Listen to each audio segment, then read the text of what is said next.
briefing ngayong araw, February 24. Makakasama natin si Palace Press Officer at PCO Undersecretary Attorney Claire Castro para magbigay linaw kaugnay sa mga alegasyon sa gold reserves. Yusek Castro? Yes, as of now, may pronouncement ang BSP. Baka pwede natin pakinggan at madinig din nila. We will be projecting the statement po, BSP. Okay. This is the statement of BSP. The country's gross international reserves, or GIR, including gold, are held and managed solely by the BSP for the foreign exchange requirements of the country. When BSP sells gold, the proceeds revert to and stay within the GIR. Last year, GIR rose to $106.3 billion from $103.8 in 2023. Similar to other central banks, BSP maintains a portion of its reserves in gold as part of the country's GIR, mostly to hedge against offset movements in the market price of other assets. It buys or sells gold to maintain an optimum level for this purpose. Not too big, not too small. Gold prices tend to move in the opposite direction of other assets. Therefore, central banks hold some gold as a hedge against huge declines in other assets in the reserves. However, gold prices can be volatile, earns little interest, and has storage costs. So central banks don't want to hold too much. So yan po ang statement ng BSP. At handa na po tayong sumagot sa inyong mga katanungan. We're now opening floors for questions from our Malacanang media friends. First question, Maricel Halil, News 5. Sasagot ba talaga yan o sasagot? Baka naman di sasagot yan. Ma'am, so just a clarification. So ibig sabihin, hands off si Presidente doon sa gold reserves kasi PRRD mentioned or is accusing the Marcos family of stealing and selling the country's gold. Just so it's clear. Okay. Hindi pa to campaign joke ulit ni dating Pangulong Duterte? Hindi ba tayo nasanay dun sa jet ski promise niya? Na nung naniwala tayo halos sa mga sumuporta sa kanya, tinawag tayong stupid. Hindi niya sinasagot yung tanong. So pag naniwala ba tayo ulit sa sinasabi niyang ito, baka mapagkamalan niya tayo ulit at tawagin tayong stupid. Attorney vlogger yan. Anyway, we will take this seriously. Para naman hindi magkaroon ng fake news. Lalo na doon sa mga taong nakikinig sa kanya. At maaari naniniwala ko. Itong issue na to, October 2024, nasagot na ito. Ang nagtataka lang ako, bakit paulit-ulit na binibring up ni dating Pangulong Duterte? Wala ba siya mga economic experts na magsasabi sa kanya kung ano ba talaga ang regular activities ng BSP? Sagutin mo yung tanong. Ayon sa BSP, ang pagbebenta ng gold is just a regular activity. How? Why? To pump up the economy. Even at the time of former President Duterte, trabaho na ito ng BSP. Hindi niya ba alam yun? Okay, now, nagbenta kayo ng gold sinabi nga kasi dito, ang bangkarote pagbebenta ng gold, kung mataas ang presyo, dapat ibenta. Sinabi din ng BSP, hindi pwede silang mag-hold that much of a gold. Okay, now, ang nagtataka lang tayo, ito si Claire bakit Castro, hindi vlogger, ito attorney yan. alam ng dating Pangulo. Siguro bago siya magbigay ng ganitong klaseng intriga, mapapansin nyo sa kanya mga statements. Yung mga vlog Hindi niya, naman puro detail. mga intriga. Anong proof niya? Again, as a lawyer, he is a lawyer. He became a fiscal. Alam niya kung paano magkuha ng ebidensya, no? To get the truth. Bakit sa kanya? Parang wala siyang ebidensya. Laging pa-intriga. All we want here is evidence. Ipakita niya kung si PBBM o ang Pangulo ang nag-utos para magbenta ng gold reserves. Samantalang sinabi rin ng BSP, solely and manage ito. No? Solely managed by the BSP. So paano magkakaroon dito ng hand or pakikialam ang Pangulo? Johnny, People's Journal. Ma'am, when you said you will take this seriously, what do you mean by that? Will the government file charges against the former president? Hindi naman po.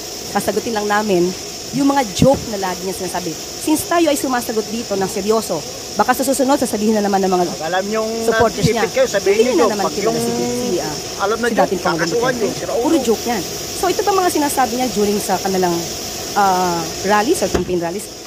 Joke ba o seryoso? We have to know that. Seryoso. And also, ma'am, would you know under the Marcos administration kung ilan na pong gold ang naibenta? As of now, wala tayong records, pero sabi nga nila, according sa BSP, hopefully namin ito. Nagsasalita siya, Kung inyo pong i-report at alamin po natin kung maibibigay po sa atin ng BSP ang records na ito. Pero ang sabi nga po nila, mas tumaas pa po ang GIR natin to $106.3 billion. So ibig sabihin, hindi tayo, wala tayong problema sa gold reserves natin. So that's fake news. Ang sinasabi nila ay fake news or mas formal na word, disinformation. Pangatawaran mo yan. Thank you. Next question, please. Isa ka rin sa We fake still have news. questions Mga from vlog our mo, puro defense. fake news. Pia Gutierrez, ABS-CBN. Hi, ma'am. si Good Claire afternoon. Castro, Dilawan Ma'am, yan. in responding sa sagot niya kanina Castro. regarding yung naunang statement ni dating Pangulong Duterte, si former Chief Presidential Legal Counsel, Attorney Salvador Panelo said that it's actually the government, the Marcos administration that's the biggest spreader of fake news. And I quote yung sinabi niya kanina sa ANC. It's funny because it's the government, the huge corporation of fake news. For instance, when the police assaulted the KOJC, they were saying the police were not armed. They say there were no blanks in the BICAM report, which was the basis of the enrolled bill that was signed into law. Your comment now.